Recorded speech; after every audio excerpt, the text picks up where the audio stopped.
गयो बनेको आयो आयो ड्याडी यो त 4 केजीको 5 केजीको छ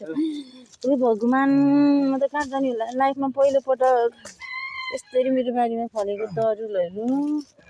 राम राम राम राम तरुल धेरै खाने हैन धेरै धेरै चिसो लाग्छ बुढा अझै छ मेन जरो त अझै छ टन्नै छ ओनो ओनो ओनो आयो बुढा कत्रो रहेछ त ढिक्कै अझै छ जान नपारे चाहिँ यस्तो परेछ है यसलाई चाहिँ ड्याडी हुन त अझै कति आउँदैछ अझै अझै छ भाइ ड्याडी सिङ्गै ढिक्कै हो अब यसलाई सबै यहाँबाट निकालौँ यहाँ नलगाउने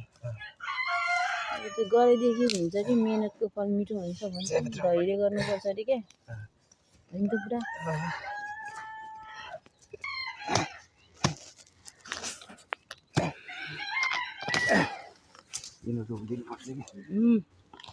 यो त तरकारी नै हुन्छ गाले यो चाहिँ तरकारी हुन्छ हेर्दै यहाँ जान नपाएर यस्तो भएर बसेर रहेछ हाम्रो त यो 20 केजी नै बढी आयो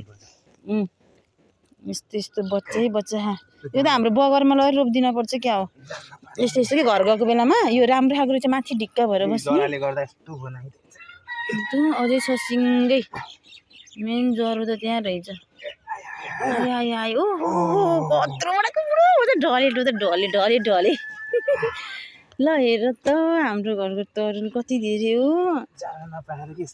ए राम भगवान कुहिएछ यो मेन यो रोपेको हो कि ड्याडी यो सुरुको रोपेको क्या हो कि ल अर्को छिटो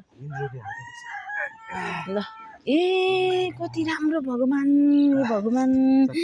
म त कहाँ जाने होला बुढा भएर है सर्लक्क तपाईँले लाइफमा पहिलोपटक हाम्रो यो गरेको मैले ल हेर्नु त यति राम्रो भयो त्यही भएर दुःख चाहिँ गर्नुपर्छ दुःख पछिको सुख हुन्छ यहाँ 1 बोरा छ यो बोराले चल्न सक्दैन यहाँ छ यहाँ छ यहाँ छ अब सागसँग लटक्क पारेर खानुपर्छ खाजा मेरो बुढा बढी छ होला 20 केजी अलि बढी होला